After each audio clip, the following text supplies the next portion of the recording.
So currently what we've got for our robot is this prototype, because we used to have this as a robot, but it was too big because this is around 17.5 by 17.5, going this way. And so we're having trouble fitting here between our trusses, just because we only had about 3 to 4 inches wiggle room. So we're hitting on the sides a lot. So we decided we're gonna shrink our robot to about a 14-inch frame. So we prototyped out wood before we actually cut it. So this was actually 13 inches, as you can see here, and it will be 13 inches this way with the wheels. But we said that this is actually slightly too small, so we're gonna bump up to 14 to give us a little bit of just room so we aren't hitting our side pillars or other stuff like that. The feeding mechanism we're using is a spinner like this, but we're gonna actually have 3 of these. One about here, one here, and one here. Feed into this, a bucket that's somewhat like this whenever we're done. So how these work is it's gonna come like this, and it's gonna feed up the pixel up into here. And then with more of these, it's gonna push it here into the bucket, where we're gonna have a servo mounted about here that would spin an arm with a pin like this in to secure the pixel in like that, so it's not gonna fall out when the arm flips up. And then to score on the board, it's gonna extend up, and then it's gonna lean down and drop the pixel. Whereas it can come back, retract, and flip back down.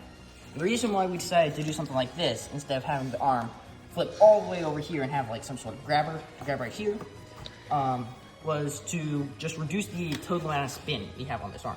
Because with this, we're only spinning about like 100 to 120 degrees versus having to spin like 270 to reach and grab over here. So the less spinning movement we have, the better of the more stable design it's gonna be. So we decided that we've got to go with the spinners to feed all the way across and have a small movement with our arm versus having a big movement with our arm and a small feeder mechanism. What we have here prototyped out of wood is what's going to be linear actuators in the future. We just have not made them yet. We're making them just about the right height to fit here under these 14-inch bars, there. Because while we can try and take the door, we want to be able to move under the bars as much as possible to just maximize our maneuverability across the playing field.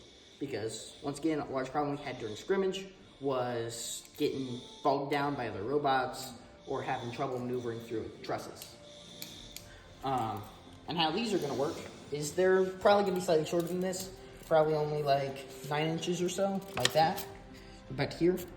And then we're going to have a long claw, something like this, that will be hooked onto a channel with a piece of surgical tubing, so that whenever the linear actuator extends, it's going to pull that claw, flipping it up as it extends up to hook up on these and then retract.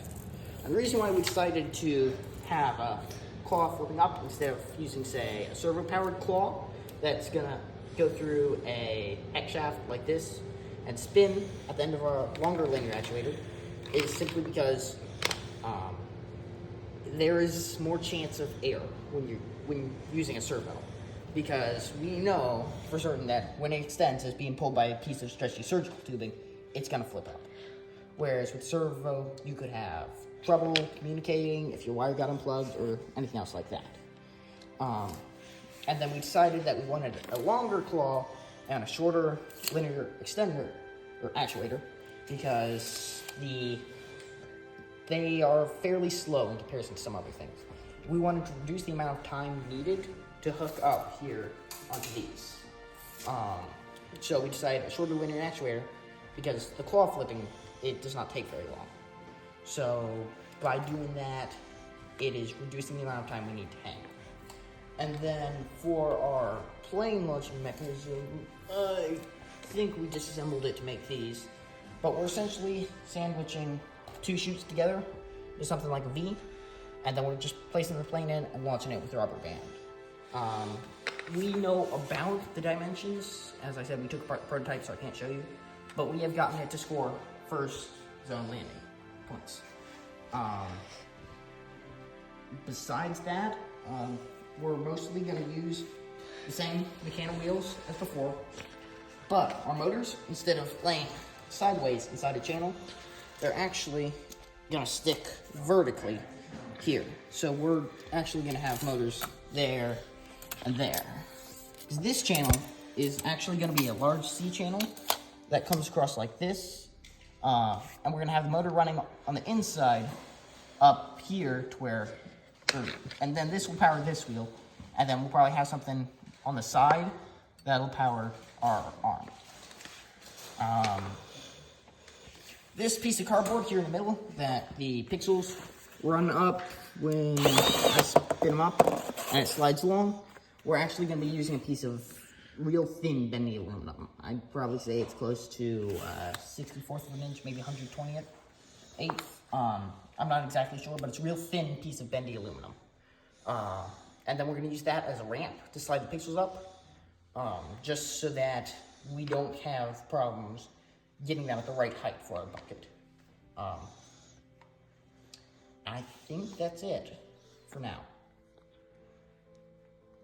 So here we have Lucas, who's setting up our brand new Bamboo 3D printer. And Lucas, you want to tell us a little bit about it? Well, it's a filament printer that utilizes much higher grade technology than our old DaVinci Mini over there. This one is capable of printing, well, currently 4 different filaments at once, if you look up here.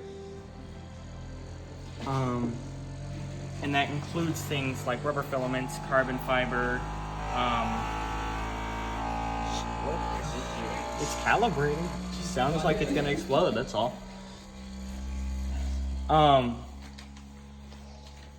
It has, as you can see, absolutely massive build volume here. It's almost 4 times our others, which, considering this is also cubic height, is, you know, massive. This one actually is almost the exact opposite of that one. This one, the base moves. This one, the base only can move vertically, while the actual nozzle is the one that's capable of moving. And behind you, you have Aiden, who's starting to set up on the MacBook the video editing software that Which we're going to be using for this video. The one that we're filming right now. Yeah. It's working. It knows what it's doing.